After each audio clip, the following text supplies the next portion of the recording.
everybody. Welcome to the Wednesday show. I do have an announcement to make, but I'll make that a little bit later because I want to make sure that everybody is on. Let me open up comments here because I was in private chat. Okay, so if you're joining my show for the first time, what I do is I show a picture of what I downloaded for today. For everybody. And then if you want to contribute $5 towards getting a digital copy of it, so I take a picture of it. It's got a lot of like DPI in it, so you should be able to print off a really nice copy of it. It's $5, and you can Venmo me or PayPal me if you want to receive a digital copy. And then what I do is I take everybody who has contributed and I pull a name from that, and you actually get the original. So I'm heading to the post office tomorrow. So that's what I'm going to be doing, all of the mailings for the ones that have won it last week. So this is today's picture. And this is an eclipse, is what it is. And I felt guided to do this one because Neptune is going retrograde right now. And Neptune is the planet of dreams, hopes, and wishes. And right now when it goes retrograde, what it does is it kind of makes you check in with yourself about where you are at with your dreams and your wishes. Where are you with all of that? And so it gives you a chance to really kind of tweak those ideas and those visions you have. It also gives you an opportunity to expand in that direction. So that's pretty cool. And the other thing I do is I do like cards. So I've got two different readings that I pulled for the group as a whole. And it kind of aligns with the picture because I did the picture first and then I did the cards. And I'm like, oh, okay, that's kind of backing all that up. So I've got two different readings. The first one is with tarot. And then the second one is going to be with the Lenormand cards that I use, which are really totally aligning with what the picture is about. Okay, so let's do the tarot. So I pull three cards and it tells a story. The three cards tell a story. So the first one is the Magician. So the Magician is all about stepping into your power. Like when the Magician shows up, you have all the tools that you need to move forward in life, like everything you need. And then the second card I got in the reading is the Eight of Air. And so you can see all of these fairies flying around this tree. So traditionally, the Eight of Air, which equates to the Eight of Wands, if any of you are into the Rider-Waite system of tarot, talks about things taking off really quickly. It's also travel. It's a huge travel card. Okay, and we'll get to what the whole thing is together after that. So we've got the Ten of Water, which equates to the Ten of Cups. This is the card of ultimate happiness. And it can be a family card, and it could be your biological family or whoever you consider to be your family. So the whole reading together for me, it looks like somebody's planning a trip. So you might be planning a trip or a vacation, or you're making some kind of plan. The Eight in the middle, the Eight of Air right here, says that you actually have the momentum of the universe behind you. So the universe is totally supporting whatever this plan is and is going to make a contribution of energy in that direction. So that's really cool. And your destination is happiness, because the Ten of Water is actually a card of ultimate happiness. And I think we had this last week too. The Ten of Water showed up in some way. But this all together tells me it looks like there's a plan you're making. You're either going to be moving upward towards success, or you're actually planning a trip. And whatever this plan is going to lead you to a lot of happiness. So that's pretty cool. Now on to the Lenormand cards. So the first card we have is the Clover. And the Clover just by itself represents good luck. It represents things that come to you that are really great, but they come out of nowhere. So like so what's interesting is because of it has those meanings. The Clover is sometimes associated with gambling. The middle card is the Stars, and the Stars indicates optimism, hopes, dreams. And then the third card was the Cross. And the Cross can sometimes talk about burdens. All of those together. So how Lenormand works is it's not like tarot where you can go into each individual card. Although I explained to you what each individual card means so that you get where we're going with this. But this aligns with the eclipse picture because what the whole reading together, the clover, the stars, and the cross say together, is a reality check. So what that means is going back to Neptune being retrograde, this is giving you an opportunity to really check in with how things are working for you. So if there's anything off or anything that is not leading you to where you want to go, Neptune is going to help you figure that out. So it's kind of like troubleshooting. It's a bit like troubleshooting. So it looks to me, because you've got two really positive cards, like how it works in Lenormand is you count how many positive cards are in a reading as opposed to how many negative cards are in a reading. And you always read with an odd number of cards. It's never even. So you'll never do 4 cards or 6 cards. You always do 3s and 5s and 7s, so on. It's an odd number of cards. And then what you do, because that makes it easier to count positive and negative. So we've got 2 extremely positive cards with the clover and the stars. So overall, it's looking really good. The cross is just saying, okay, so not to burden yourself, but you might want to check in with how things are going. So that is where we're at. And that being said, so now that I feel like most of us are probably on here, oh, thank you. Yeah, I like the 8 of air too. And hello to everybody. Hello. Okay, so this is my announcement. I'm picking up more hours at my regular job. So this is actually my last show. I will be back as a guest, and I may revisit doing this podcast again. But I'm kind of in a career I'm really enjoying right now, and that's starting to open up more. So I won't have the time to do the podcast. That being said, I do have a free newsletter that I send out every week. It usually goes out on a Sunday. And if you're interested in that, you can email me at laylagenie@gmail.com and just say in the subject line newsletter and then ask to be put on the list, and then I'll put you on the list. What's in the newsletter is I do 2 cards for the week. So what I do is a card that is going to expand you, and then a card where you may be challenged. But when I tell you what the challenge is, I also give you pointers for how to overcome it. So it's 2 cards for the week. So you'll get cards for the week. And then the other part in the newsletter is I usually do some type of energy work or enchantment or meditation or recommendation for something that you can do. And then the other part of the newsletter I have is when I had my Facebook group, Oracles and Enchantments, one of the things I would have is prayer request Thursday is what it was. So what you do is you submit your prayers. Like, what do you want to see manifest for you? You email me those, and then those go in the next newsletter. And then I've got this picture of an angel that somebody took when they were in Australia. So it's from somebody living there. And she shared it with anybody she met. And I met this lady at a Piece of the Universe in Scottsdale, Arizona, many, many years ago. And she sent me this picture, and she said, every time I look at this picture, a miracle happens. So that picture is always in the newsletter. And so what I have you do is I have you just think about something you want to manifest, and then you can touch the picture and then just kind of invoke that angelic magic. But you can also email me beforehand, and then I will put your personal request in the newsletter and ask everybody to just kind of do like what we do as part of the show when we say, what do you want to manifest? And then we start contributing our energy towards that. And then there's a free coloring book page that you can download. And usually it will have some kind of journal prompt with it. So that being that, today I wanted to talk about belief. Like, what do we believe in? And how you can stretch that, how you can stretch your beliefs.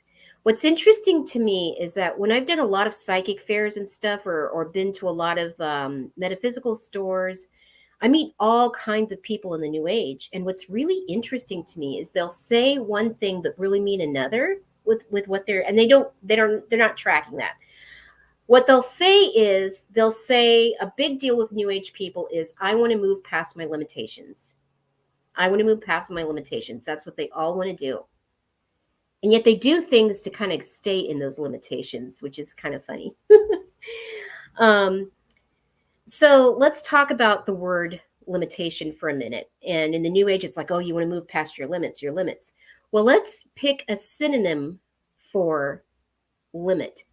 And a possible synonym for the word limit is focus.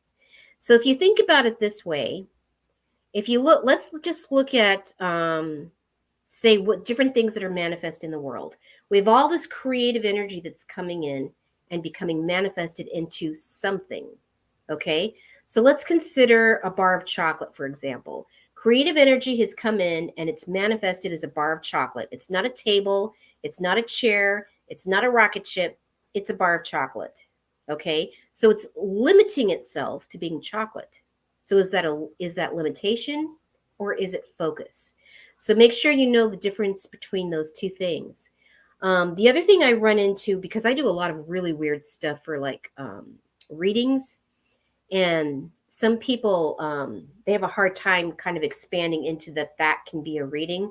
Like one of the things I downloaded was how to read people using chocolate, not chakras, chocolate, actual candy. I made this angel board and I put different angels on it.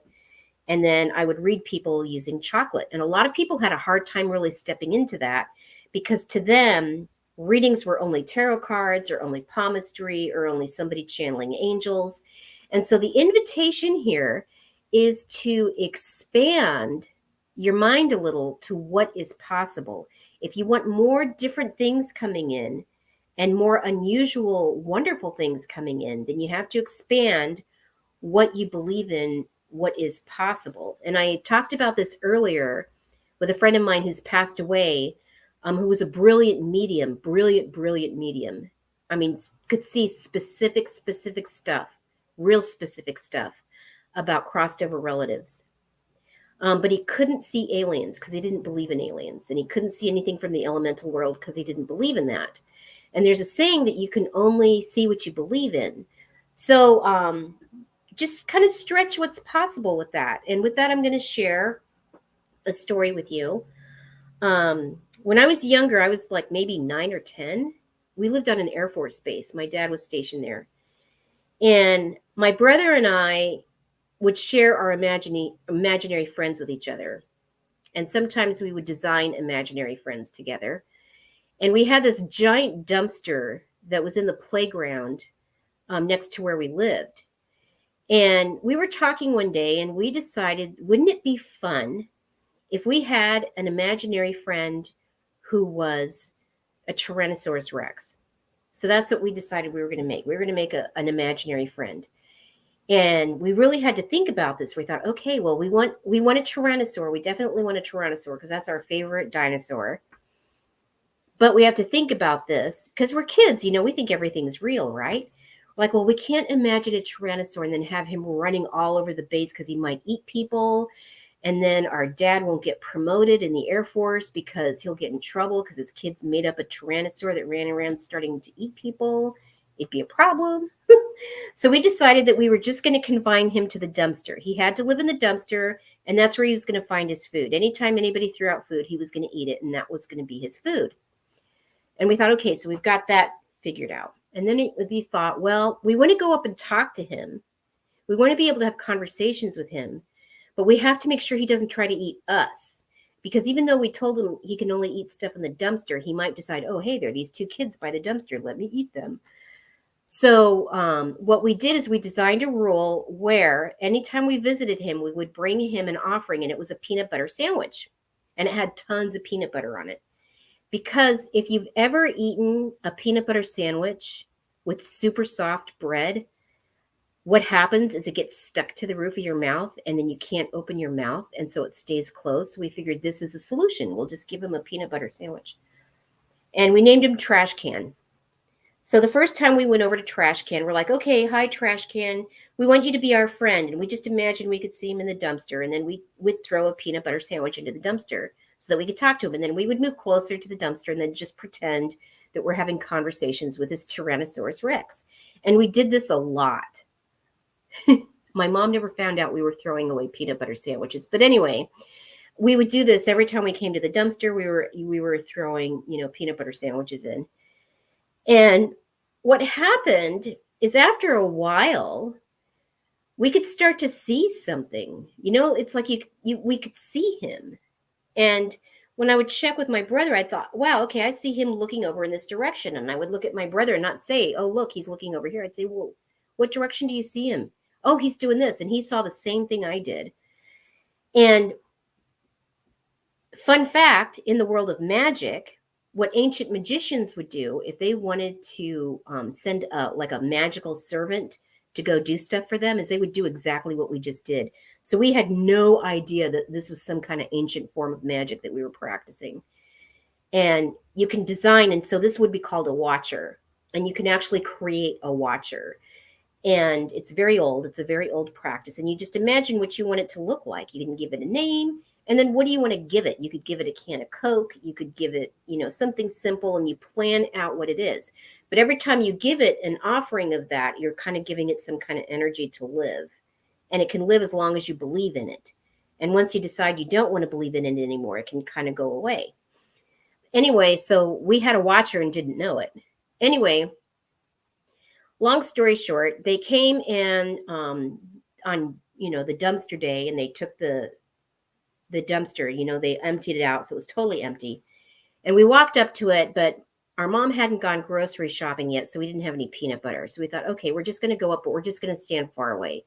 So we went to the dumpster, and there's trash can kind of looking for stuff to eat, and there's nothing in there. And we're standing far enough away, and we're just talking to him, and he's telling us he's hungry. And while we're sitting there talking to him out loud, the bully comes by. So there was a bully we had on the base who was always picking on us. And he said, "What are you retards doing?" And we told him, "Oh, we're just talking to our Tyrannosaurus friend." And he's like, "Yeah, right." And he goes, "What does he do? He lives in the dumpster?" And we're like, "Yeah, that's where he lives. He doesn't get out. He just lives in the dumpster." "You guys are stupid. I'm going to climb in the dumpster and show you how stupid you are." And we're like, no, don't climb in, because we haven't given him his peanut butter sandwich yet. And of course, the kid didn't listen. He jumps in the dumpster, and he's playing around and laughing. And then all of a sudden, he starts screaming. And he jumps out of the dumpster, and he was bleeding on his arm, and he ran off. So we're like, oh, crap. So anyway, and that story is about belief. It's about belief. So when we left the base, we released him and just told him we weren't going to be coming back anymore. And what happened after that is, like, a year later, my dad had to return to that same base for something, and he took me with him. And I went to that dumpster, and he was still kind of there, but really faint, really super faint. So at any rate, that I shared that whole story with you to just talk to you about belief, about what it's possible to create. With children, it's really easy for them to do stuff like this because they don't have barriers or blocks to what can be possible. They just don't. So it's really, really, really easy for them to practice magic or to do energy work or any kind of thing, because they just don't think that they can't. So one way you can get around, like, if you feel like, well, I really want to do, I want to create something in my life, and I really want to get the energy around it, and I want to get it moving, and I want it to do beautiful things for me. This is how you can get around that. But you're like, oh, but I'm really feeling blocked in that area. I question myself. I might question my worth, or whatever it is. What you can do using the imagination is you can pretend that you have the faith. That's actually good enough. I mean, in the Bible, it says that all you need is a mustard grain of faith to make something happen, like a mustard seed. So if you've ever seen a mustard seed, they're super tiny. They're really, really tiny. I mean, I think they're about the size of a grain of pepper or something. So that's small. So you can pretend that you believe in yourself. Just pretend that you did. I mean, you used to do all this stuff as a kid. And isn't this great? Because you have a whole skill set.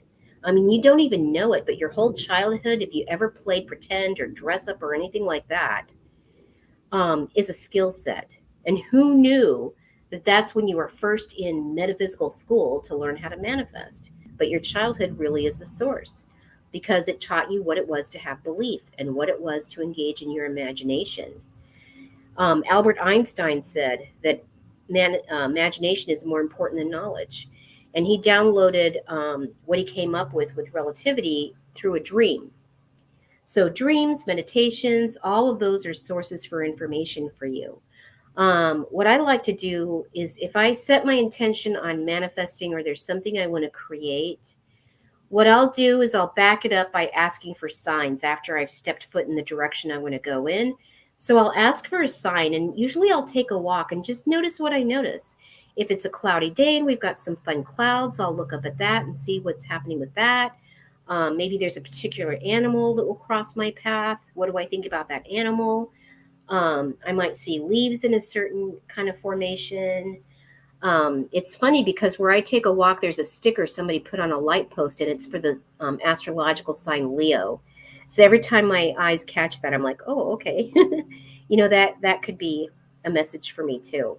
So there's different ways of getting those kind of reinforcements in your life. There's a lot of different ways to do that. Okay, so I do want to turn you on to that. Right now, with your manifesting, you do have the heavens in your favor. Like I said before, with Neptune moving retrograde, that is certainly going to help you guys with planning things and figuring out how it's really going to work. Because what I'm feeling with this is I'm feeling that a lot of you here might have some dreams and goals you have, but for whatever reason, maybe they haven't popped yet. And so Neptune is moving retrograde to give you a chance to revisit those dreams and goals. If you haven't manifested them, this is the time to really kind of go back to your groundwork. There's just something there you need to tweak. I don't really feel like it's a whole lot, but it's going to really help you with your course, with your direction, with where you want to go. It's totally 100% going to help you with that. So I feel really good about that, and I am getting all of this love from Neptune around that. So that's pretty exciting. So we have that. We're getting close to the half-hour mark. So when it's 12:30, I'm going to start doing readings for people. So I do want you to think about what you want to ask. I have my cards here so I can pull cards for everybody. I also have, excuse me for a second, I can do past life. Like some of you ask for past life stuff. So I can give you a reading on a past life. Also, some of you just ask, like, I just want a past life, any past life. But if you're curious, you've ever been anywhere, or you say, wow, I really love rutabagas. I'm obsessed with rutabagas. Why am I obsessed with rutabagas? I mean, you can do that, and I can look up a past life, see what a past life is about rutabagas, and it might just be something about farming. But just put it out there, what it is you want, what you're interested in exploring, and we can go into that. Now, back into belief. I met a group of people who would get together, and they had kind of like a mastermind group. And one time they decided to do something really out of the box, and they decided that they were going to make a star. So whether or not that actually happened, they planned it. They planned it. And they got together and they decided they were going to make a star. And then they were all focused on the same area of the heavens, and there's nothing there. And all of a sudden this point of light showed up. So they made a star. So who knows, right? Who knows what's possible? What I do is an energy work, and I'm going to share this with you because it might work for you too, is like sometimes I will get a premonition that, and I hear it as a sound, but sometimes I get premonitions for car accidents, and they're fender benders. Most of the time, they're just fender benders. And I can see them coming. If I don't do any energy work for them, then I'll witness something. Something will happen. So what I do is I pray to the universe, and I say, okay, universe, divine universe, I want you to take that loud bang I'm picking up on that I think is going to be a car accident or something like that. And I want you to direct that bang excuse me, into a star that needs help forming. So if there's a star that just needs a little bit of oomph to kind of pop out and be a star, send it there. And may it bless whatever part of the universe it's in. So I direct it to that. So I take the energy, because it's energy, right? It's just energy. There's some kind of energy in the universe that's moving that kind of wants to manifest as a bang somewhere. So that's usually like a fender bender. So I just direct it towards a star, direct it towards something that wants to be created and just needs that energy. And so I put the energy there instead of, and then what happens is that I don't tend to see any of these car accidents that I've been kind of seeing in my mind. The other thing I want to address along the lines of creation is some of you have precognitive dreams. And I've talked to some of you about this, like you'll have dreams of plane crashes, or usually it's something negative. Usually it is. And I have to say, when you start opening up with your intuition, especially when you're a child, you will see a lot of negative stuff. And it's because all your fears are coming up. And that's why you're seeing the negative stuff. And also because you're living in a society that's fearful of stuff like this and they don't know what to do with it. So they get afraid, and you're picking up on their fear as well. So what I do is I take this fear that's coming up, and or if I have a dream of something negative happening, what I'll do is I'll open up my Reiki channels, and you can open up your own ability to run energy by focusing on love. And we did that in an earlier show. And then I just direct that energy towards whatever that dream was. So if it's a dream I had in the morning, excuse me, if it's a dream I had and I wake up and I'm like, I'm really bothered by that, and I'm getting that it's a premonition for something that's going to happen, I'll just start sending Reiki to the dream, to what I saw in the dream. I don't see it changing. I just send the Reiki because I don't know how it's going to change towards the positive. I'm leaving that part up to the universe. So I just send my energy towards that dream. And what happens is, when I've had dreams that have predicted events, usually what would happen, this was always the case, within 3 days, I would run into a news article about that very thing happening, like the exact thing happening. And so then I started running my Reiki and my energy work and sending it to the dream. And I would check the papers because that's how it was always going to happen. 3 days later, in the papers or the news, some source for news, I would see it. And I wasn't seeing anything after that. So, you know, why not? Because you're getting information about somebody else's life that you don't even know. And why is this being shared to you? And I thought, well, it could be being shared to me because I'm just intuitive and it's just looking for a place to land. Or maybe it's being shared to me because they know I have the power to change it, or to at least do some energy work or send some love that will help whoever it is. So I started doing that. And so far, I'm going to go with, I think it's bringing change, because I'm not seeing the dream validated in any kind of news source after that. So I think that's really kind of important to do. The other thing you can do, aligning with belief, but also with the power of love. Around Christmas time, they usually sell these ornaments that are in the shape of globes. So the whole map of the world is on them. And I picked some of those up. And what I do is I'll get into a session where I'll open up my energy channels and I'll hold the globe and I just kind of send it love. Like, I don't try to plan what I want happening in different places. I just send just the energy of love. I just send love. And sometimes I'm drawn towards certain parts of the map, and for whatever reason, it needs extra love. So I'll send it there. And who knows what that's doing?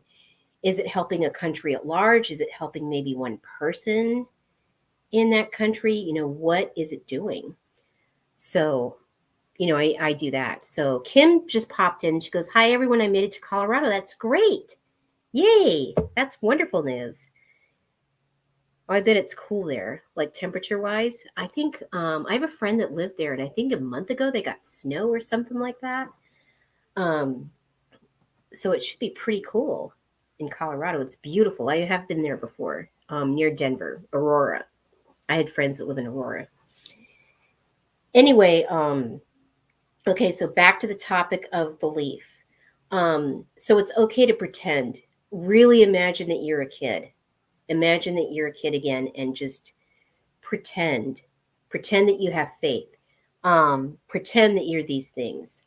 One of the exercises I've had clients do, and they've had great results with these, is I have them step into a mirror in the morning, like they're standing before a mirror, and they're looking at the mirror and they're going to smile to themselves. And I'm sure you've heard varieties of this.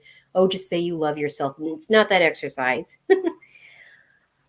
You look at yourself, you smile, then you close your eyes. I want you to pretend that you have the weight of a crown on your head, like you're a ruler, a king or a queen. Like, feel the weight of a crown. Like when they've interviewed royals, like there was a crown that was really famous in Russia. And the empress who wore it hated it. It was super famous. It was beautiful. But it was so covered in precious stones that it was really heavy. And she goes, "It is a pain." I'm paraphrasing. But basically she said it's a pain in the ass to wear this thing because it's really heavy. So just imagine the weight, like you're wearing a crown. Feel the weight. Feel the gold and the diamonds or whatever jewels are on your crown. Feel it. And then do an I am exercise. So after you feel the weight of the crown, you're going to open your eyes, you're going to look at yourself in the mirror, and you're going to do an I am exercise.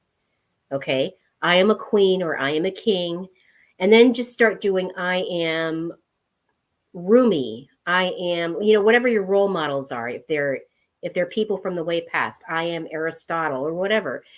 Male or female, it doesn't matter. Just say I am, because you're drawing those qualities of those famous people that you look up to into you. And then just finish, I am a queen, I am a king, I am whatever. And it's just short. It's like only a few minutes long that you do this. And what happened when I tried it for the first time, and I just kind of downloaded to do it this way, and I went outside into the world, it was amazing because everybody started treating me like I was royalty. Like I went to the gas station or just the corner store or just random places where people are like, oh, hey, man. And it's like they were tripping over themselves to help me. Like, oh, my God, like I was the biggest celebrity on the planet and they were desperate to help me. It was wild. So that's really great for getting people to respond to you in a positive way. And it's also helping you to empower yourself to realize. So when it comes to role models, like people you admire, here's the truth of what's really going on there. The reason you admire these people is because there's something in them that you already have inside of you. Okay? And how I can prove that is it's impossible for you to see something in someone else that you don't already own. Okay? So if you're seeing somebody that's super successful and it's like, oh, whatever, I'm not really, whatever. It means that you're not embracing that in yourself. But if you see somebody, wow, I really love this person. I love the fact that they sing. I've always wanted to sing and I never did. And it's like, well, there's something in there. You have that in you. And so you're just bringing it out. And that's why the exercise works. Okay. So we're at 12:32 now. So we're going to go into the reading part. So does anybody have any questions? Do you want a card? Do you want me to read a past life for you? So start putting those out there in the comments section. And the other thing I'm going to invite you to do is if there's any dreams and goals that you have, like anything at all that you want to manifest, also put that out there. Say, I'm doing this and I would like a contribution of energy. And we are all going to send our energy to you. And it's a really great manifestation exercise. Don't underestimate the power of it. Seriously, don't underestimate it. In the New Testament, it says when more than two or more are there in my name, there am I. And that's like we're all a divine, right? We all have the spark of the divine. So there you go. Okay. Alrighty. So Richard would like a card. So let me start with that. I'll go into a card for you. Mix these guys up so you get all the choices. All right, Richard. Oh, wow. Okay. So, Richard, you have the Ace of Fire. This equates to the Ace of Swords in the regular tarot. This is a phoenix rising from the ashes. Traditionally, this is a card of success. It's a card of success through overcoming something. So if you've got stuff that looks like it's facing you right now that you feel like you have to overcome, just know that even though it may look intimidating, it's really not. It's really not. You totally got this. This is also a card of reinvention because it's the idea of the phoenix rising from the ashes. So this is a great time for you to reinvent something in your life. But it's completely a card of success. It's a great, great card for success. Traditionally a card of victory. So that's really wonderful. Okay, and Ruth would like a past life message. Okay, so let me tap in here and see what we have. First of all, overall, what I'm feeling your guides are sharing is that they're really wanting you to work with water magic. Okay, so because there are a lot of past lives they're showing me where you've interacted with using water in some way. And I think this has come up before for you. So it would be like mermaid magic or taking baths. Like, believe it or not, taking a consecrated bath is a really, really old way of doing energy work. And that's how they used to do it in the past. So one of the baths that I would take is around the new moon, which pretty much is now. I'll run a warm bath and I'll put like a couple of tablespoons of sea salt. It has to be sea salt, not Himalayan pink salt, not black salt, sea salt, Mediterranean sea salt, or just sea salt. You put it in the bath, you light a white candle or any candle to represent divine light, and then you take a bath in that water. Like you soak all parts of your body, make sure every bit of you gets that water. Wash your hair, take a bath like normal, and just imagine all the negativity kind of leaving you. Any slimy, crappy crap that that's stuck on you from other people or whatever, it's going into the water. Just imagine it going into the water. And when you feel complete, you stand up in the tub and you let the stopper out. Do not step out of the tub. You want to stand in the tub until all of the water drains out, every single bit of it. Okay? Because the water's pulling all of the negativity off of you. After all of the water is gone, step out of the tub and you want to air dry for at least 10 minutes. Because the air is going to pull the rest of it off. If anything's still sticking to you, because remember, all that negativity went into the water, right? So you want the water to go away, but you don't want to dry yourself off. You want it to be pulled off of you by the air. So you air dry for 10 minutes. And if you do that every new moon, it is enough to hit reset in your life. Like if you've had a lot of stuck stuff happening, if you do that, it totally opens it up. But anyway, so they're like really reinforcing the whole water angle for you. And they're showing that. So again, it's like really right now what I'm seeing is a Ukrainian past life where you had a connection with an undine, which is kind of like a water spirit. So people talk about seeing fairies or gnomes, but this was like a water spirit, not specifically a mermaid, but an undine. They're more like water elementals. And you had a relationship with one that lived in a lake and you were friends with her. And she was kind of dangerous because if there were people she didn't like, she'd drown them.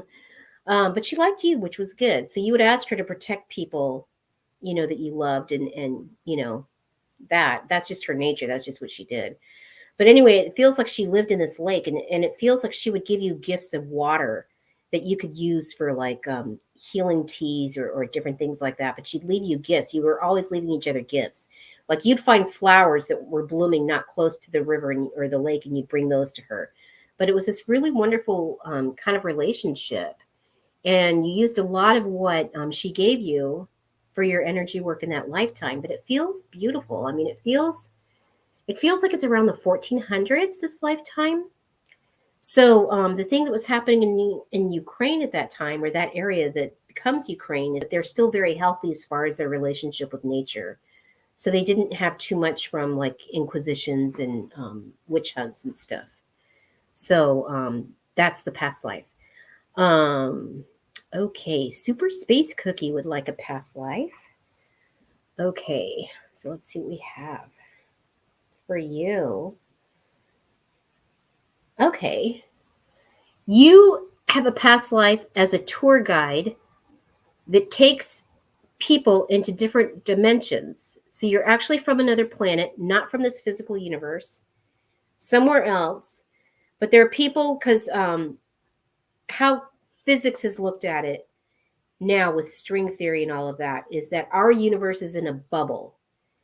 And in the farthest regions of the universe, the farthest we've been able to measure, we're feeling gravity. And it shouldn't be. Like they've actually found the edge of the universe. Isn't that wild? But then they're feeling gravity at that edge, which means there's something outside of it that's pulling it. It's next to something. And actually, like fun fact, that's how they found out that Neptune was there, because they spotted Uranus. But Uranus had such an irregular orbit that they wound up finding Neptune that way because it's being pulled by a bigger planet. So anyway, that's how they found out there's multiple universes. Anyway, you have an ability to go through these bubbles and like take people different places, and you're a tour guide for different dimensions, for different universes in this past life. That's really neato. And so what this would do for you in this lifetime is you might have a tendency to think about different ways of doing things, or you might have an interest in exploring other possibilities. But there's this aspect of travel to really unique places in this past life. And you loved your life. You had a really big family too, wherever you were from. But you really enjoyed it. It's kind of like the Star Trek universe, but traveling to different universes. So that's kind of neato. Yvonne, I'd like to let Spirit choose the message. Okay. So what I'm feeling with you is I'm seeing you standing there and your crown chakra is totally opened up. It's like got this beam of golden light and you've got these guides. It's like it feels like you're coming into alignment with who your posse is, who your spiritual posse is. Like you've had some guides that have wanted you to see them and you're seeing them. You're like, you're getting all of your spiritual tools together. But they seem to be coming up in guides. Like you're going to be taking off and doing a lot of really cool stuff in life. That's happening. And they just keep saying you're ready. You're ready for all of this stuff to come in. You're ready to move forward. You're getting all of these powerful guides in. You're really like they keep showing me like you're a lotus and you're just kind of opening up. And you don't have to wait long for any of that. So I'm feeling like this great cosmic opening for you, and it feels really good to me. I'm also picking up the smell of cinnamon. So I don't know if cinnamon means anything to you. Magically, cinnamon is used to make things happen faster. It's also a prosperity herb. But there's something about cinnamon, and they're showing you like sprinkling a little bit in your purse or your wallet. So sprinkling cinnamon in. So that's interesting. Like where you would keep your bills, sprinkling a little bit of cinnamon in there. Okay. Alrighty. So yeah, you're welcome, Ruth. Any messages from past dogs? I have many, from Kim. Okay.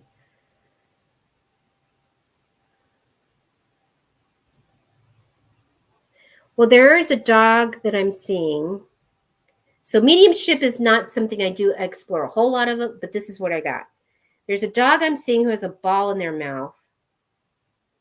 And it's like they're kind of teasy about it. Like they run, they want you to take it, but then they run. And it's like that's the game. That's really the game. You're not actually never going to get the ball out of their mouth, but it's just you could have it. Oh wait, no, you can't. So I see this back and forth. So the message from that would be about amusement. I feel like I'm feeling like whatever happens in your life, like there's joy around it. Like see it as something joyful, because dogs look at that. It's almost like they take anything that you do and how can I turn this into a game? How can this be play?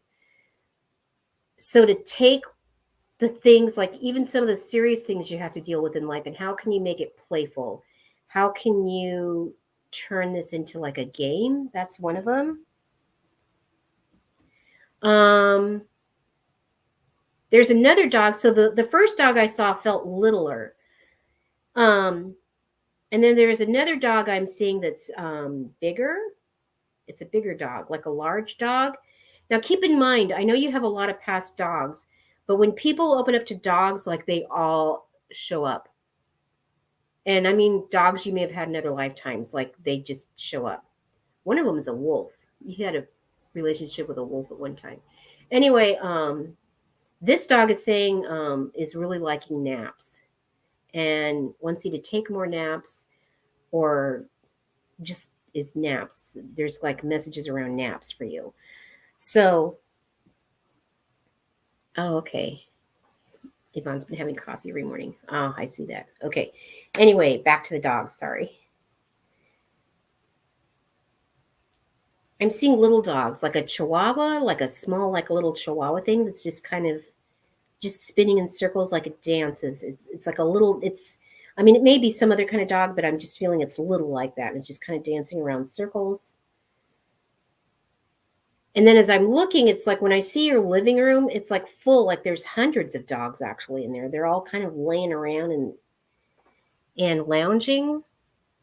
And you have dogs that are following you from other past lives. There's one that's it looks really shaggy, like some kind of sheepdog thing.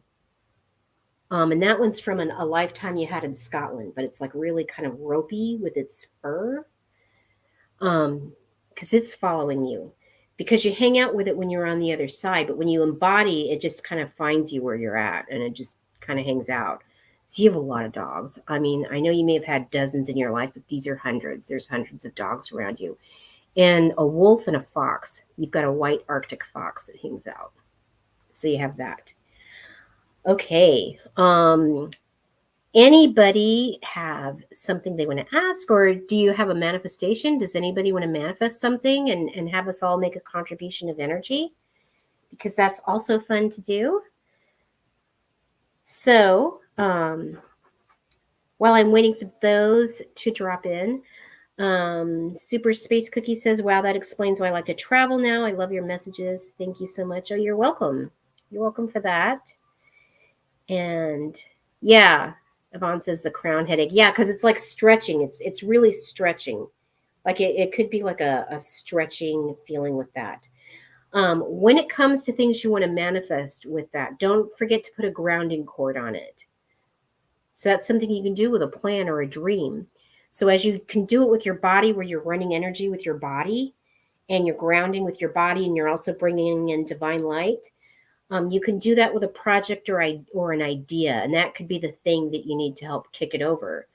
So, like for example, tonight for dinner, I'm going to make spanakopita, and I've made it before, and I love making it, and I want it to come out well. So I might even give that dish a grounding cord. Isn't that wild? I haven't even made it yet, but I will get a grounding cord going for that. Goldylocks, can you show the artwork for today again, please? Yes. This is it. It's an eclipse. So there it is. That's it. And it's got like silver and gold glitter glue on it. That's what it looks like. Trying to align this with the camera without being able to see anything. Anyway, yeah, so I can email that to you, a digital copy of it for a $5 contribution. I'm going to draw a name from it, and then whoever I pull is the one that is going to be the one that gets it. And what I do for that is I just kind of put your names on a piece of paper and fold them, and then I mix them all up, and that's how it gets pulled. So I have no idea who's going to get it. Anyway, so back to what we were talking about earlier. So giving your ideas and your dreams and goals a grounding cord is a really great way to get them to manifest, because it's the earth recognizes those types of things. It feels energy that way. A lot of us talk about animals. We all love animals, right? Well, one of the things I learned about animals is that where they get their instinct from, like, have you ever wondered that? Like if you have a dog and it starts barking, but nobody's at the door, you're like, what are you talking about? You know, why are you all barking? There's nobody there. And then maybe an hour later, you have a friend that shows up or something. And maybe that's why the dog was barking. But as it was explained to me by people who are animal psychics, animals feel the earth singing through their feet. So the earth is always singing, and it sings through their feet. And because it comes up through their feet, that's how they know things. And we have that same ability to do that. And one way to regain it is actually by standing outside barefoot. I'm sure you guys have all heard that one, right? It's a great grounding exercise just to stand barefoot out on the grass.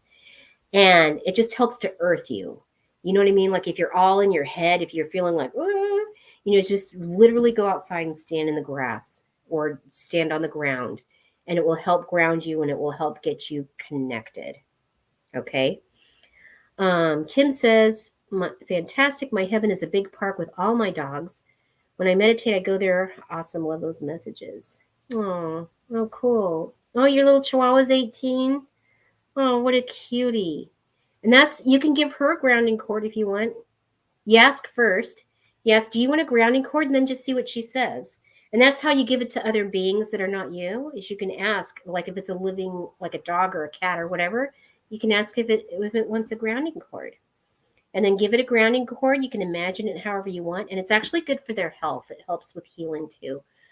But certainly with your projects, your creative ideas, just imagine it has a grounding cord, and what would that look like?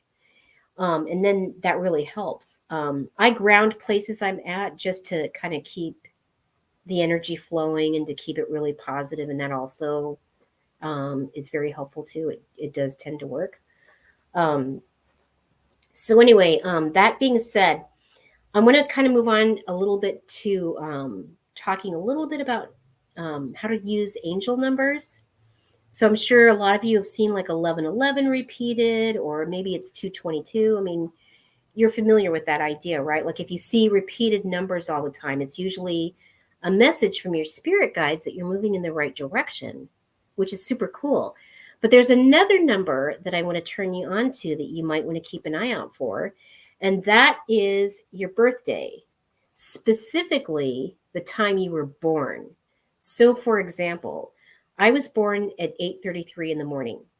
So whenever I see 8:33, to me that's a very personal message, and it's the universe saying hello, or it's sending its love. So if you have your either your birth certificate, or maybe you've got a baby book, if any of you had mothers who kept baby books, usually they put the time of your birth in that. Birth certificates will most of the time have it, or your astrological chart, because you usually need that to cast it. Um, you know, just note what that hour and minute was. And when you see that particular time repeated, and because it's in your head, you're like, oh, wow, I'm going to totally look for my birth hour and minute. You'll start to run into it. And that's a very special message for you. So everybody's going to get 1111 or 222 or 333 or whatever. But your birth number is going to be completely unique to you. So that's a very special message being sent your way from the universe. And it's powerful. So keep an eye out for that. And sometimes I'll make a wish when it's that time. I'll just make a wish during that when I see those numbers show up. Because it's kind of like blowing out a birthday candle. You have one birthday, but you have 364 unbirthdays. Isn't that what they say in Alice in Wonderland? It's your birthday? Oh my God, it's my unbirthday too. How does that happen? So that's certainly a way to do it. But anyway, so yeah, look for your birth and your minute. It's totally magical. I'm not even kidding you. But when you see repeated numbers, it is a sign that you're on the right path, and it means that you have the support of the angels. So, Yvonne, I see my son's birth time a lot, and I know he's around. Yeah, that's totally a sign. That's 100% a sign. Sometimes I'll smell things. Like if I smell cigarette smoke, it's usually one of my grandparents because they smoked. But it's always a sign from an ancestor. To me, cigarette smoke is like that. If I smell cigars, it's something different. Usually that's a spirit, like some type of spirit that's present. I've smelled roses out of nowhere where there shouldn't have been roses, like there aren't roses anywhere. And that's usually from the Divine Mother. That's kind of some kind of sign from that. So smelling is kind of a fun thing to do too. And I really feel that most of you can do that. I feel that most of you here have probably had an incident where you smelled something out of nowhere that shouldn't have been there. And it's like, oh, well, what is that? So what you do when you do that, you're like, well, who is it? Who? Well, think about it. Like with roses, because I grew up Catholic, that's my automatic association is that it's Mother Mary. That's immediately where I go with that. And because my grandparents smoked, whenever I smell cigarette smoke, it reminds me of them. So when the smells come up, what do they remind you of? Like if you smell cinnamon, what does that remind you of? Does it make you feel kind of Christmassy? Because usually around that time of year, we get all those harvesty kind of smells, cinnamon apple or cloves or something like that. What do you associate with that? Because a lot of people will get on the internet, although trying to find a book to figure out, okay, what does this mean exactly? But really, you can use your own thing. Okay, Richard says he smelled perfume. Yeah. So that's either a female relative. Like I will smell my mom's perfume, and I know something's happening with my mom. And she wears Nina Ricci L'air du Temps. Now, I will share, Richard, that I've smelled perfume before that I don't know what it is, but it smells like a perfume. It's totally a perfume. And my impression on that is I feel like it's some type of feminine divine being that's showing up like a goddess or something. And it feels like a blessing, or angels can also do that. Okay. And barbecues. So you smell barbecues. Okay. Oh my God, that's the best smell in the world, honestly. I love the way a barbecue smells. So if you smell that, think about how do you feel about barbecues? Do you like barbecues? Do you not like them? Do you have great memories associated with them? And that is going to guide you in the direction for what the meaning of the message is and who might be present. Like, let's say you've got a crossed over uncle or an aunt that used to be a grill mate and they were just grilling stuff all the time. That could be them showing up. But that's how you interpret those. So the thing I want to turn you guys on to is you really have a lot of your own answers inside of you. You really do. But how you interpret these things you see is, or smell or whatever, is you tap in with how you feel about what it is. Okay? How do you feel about it? I know some people that are sickened by the smell of movie popcorn. They can't stand it because they had really bad experiences. I met somebody who had who was assaulted in a movie theater. They can't smell movie popcorn because the only thing they were focusing on to kind of get out of that situation was how the movie smelled. So they cannot deal with movie popcorn smells. Other people, it takes them back to their youth. They remember going to like movies or doing other stuff, and they love that smell. So it's how does it affect you? Okay. And what could be fun is to just kind of come up with a dictionary of what different symbols mean for you. You know, I smelled this. What does it mean for me? How do I feel? So you can have your own dream analysis book. You can have your own list of smells, different things. As far as dream analysis goes, what I would invite you to try with that, it does take a little bit of time to do because you have to do a lot of writing, but it can be very rewarding. So what you can do with a dream is the first thing you want to do after you have it is you want to write down exactly what it was. What was the dream? Like as quick as you can, just write it down. If you don't remember your dreams, get a journal and write every morning. I know I had a dream last night. I don't remember what it was. Next day, I know I had a dream last night. I don't remember what it was. That's what you write. After a few days or a few weeks, your mind is going to go, oh crap, they're going to write about their dreams tomorrow. So we're going to have to start remembering them and you will remember them. But write down what the dream was and then write in first person about everything in the dream. So let's say I dreamed I was walking on a road and then there was this tree in the distance that had these crazy fruits on it. Okay, so you write down that dream. Okay, then you write in first person, I am a road.